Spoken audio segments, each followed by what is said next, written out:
بسم اللہ الرحمن الرحیم۔ السلام علیکم ناظرین، آج کی ویڈیو میں ہم آپ کو انسانی جسم میں موجود روح کے بارے میں بتائیں گے کہ آپ کے جسم میں موجود روح کا وزن کتنا ہے۔ موت کے وقت ملک الموت جب ہمارے جسم سے ہماری روح نکالتا ہے تو وہ کتنی بھاری ہوتی ہے، اور آج ہم آپ کو انسانی روح کے وزن کے بارے میں وہ حقائق بتائیں گے جو یقیناً آپ کو سوچنے پر مجبور کر دیں گے کہ ہماری اوقات کیا ہے۔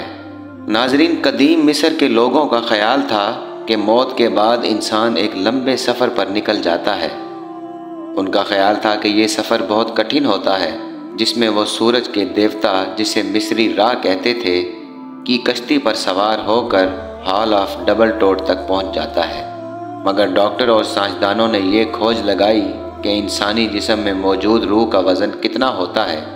ناظرین، اس تحقیق سے متعلق ایک مضمون نیو یارک ٹائمز میں مارچ سال 1907 میں شائع ہوا، جس میں یہ واضح طور پر لکھا گیا تھا کہ ڈاکٹروں کے خیال میں روح کا بھی ایک خاص وزن ہوتا ہے۔ اس میں ڈاکٹر ڈنکن میک ڈوگل کے نام کے ایک فزیشین کے تجربات کے بارے میں بات کی گئی تھی۔ ناظرین، ڈاکٹر ڈنکن جہاں کام کرتے تھے وہاں آئے دن لوگوں کی موت واقع ہوتی تھی، اور ہاسپٹل میں وزن کرنے والی مشین کو دیکھ کر ان کے ذہن میں یہ خیال آیا کہ انسانی روح کا وزن کتنا ہوگا۔ ڈاکٹر ڈنکن میک ڈوگل نے ایک خاص طرح کا بستر بنایا جس کا وزن بہت ہلکا تھا، اور اسے ہاسپٹل میں موجود بڑے ترازو پر فٹ کر دیا۔ ناظرین، انہوں نے ترازو کا توازن اس طرح بنایا کہ اس میں 1 اونس سے بھی کم، 1 اونس یعنی تقریباً 28 گرام وزن ہوتا ہے، اس سے بھی کم وزن کیا جا سکتا تھا۔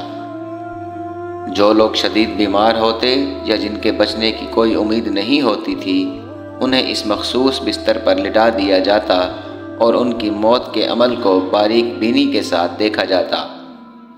جسم کے وزن میں کسی قسم کی اگر تبدیلی واقع ہوتی تو اسے نوٹ کیا جاتا۔ اسی دوران وہ یہ فرض کرتے اور وزن کا بے حساب لگاتے، اور جسم میں پانی، خون، پسینے، پخانے، پیشاب یا آکسیجن اور نائٹروجن کی سطح بھی تبدیل ہوتی۔ ناظرین، ڈاکٹر ڈنکن کی پیمائش کے مطابق انسانی روح کا اوسط وزن 1 اونس یعنی 28 گرام ہوتا ہے۔ ان کی تحقیق میں مزید 4 ڈاکٹرز ان کے ساتھ کام کر رہے تھے اور سبھی الگ الگ اعداد و شمار رکھتے تھے۔ انسانی روح کے وزن کے متلاشی دوسرے ڈاکٹر کا نام ڈاکٹر ایل جان تھا۔ وہ انسانی روح کا وزن معلوم کرنا چاہتا تھا۔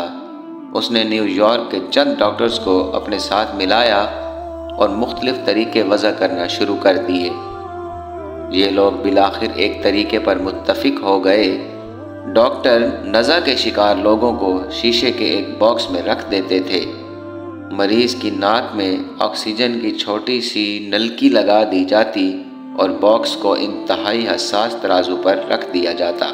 ناظرین، ڈاکٹر باکس پر نظر جما کر کھڑے ہو جاتے۔ مریض آخری ہچکی لیتا، اس کی جان نکلتی اور ترازو کے ہندسوں میں تھوڑی سی کمی آ جاتی۔ ڈاکٹر یہ کمی نوٹ کر لیتے۔ ناظرین، ان لوگوں نے 5 سال میں 1200 تجربات کیے۔ 2004 کے آخر میں ڈاکٹر ایل جان کی ٹیم نے اعلان کیا کہ انسانی روح کا اوسط وزن 67 گرام ہے۔ ناظرین، ڈاکٹر جان نے اپنی تھیوری کے جواز میں 1200 مردوں کی ہسٹری بیان کی۔ ان کا کہنا تھا ان کے باکس میں رکھا شخص جو ہی فوت ہوتا تھا اس کا وزن 67 گرام کم ہو جاتا تھا، لہٰذا وہ 1200 تجربات کے بعد اس نتیجے پر پہنچے ہیں کہ انسانی روح کا وزن 67 گرام ہوتا ہے۔ اس قسم کے تجربات لاس اینجلس کے ایک ڈاکٹر ابراہم نے بھی کیے۔ اس نے انتہائی حساس ترازو بنایا۔ وہ مریض کو اس ترازو پر لٹاتا، مریض کے پھیپھڑوں کی آکسیجن کا وزن کرتا اور اس کے مرنے کا انتظار کرتا۔ ڈاکٹر ابراہم نے بھی سینکڑوں تجربات کے بعد اعلان کیا کہ انسانی روح کا وزن 21 گرام ہے۔ ابراہم کا کہنا تھا انسانی روح اس 21 گرام آکسیجن کا نام ہے جو پھیپھڑوں کے کونوں، کھدروں، درزوں اور لکیروں میں چھپی رہتی ہے۔ موت ہچکی کی صورت میں انسانی جسم پر وار کرتی ہے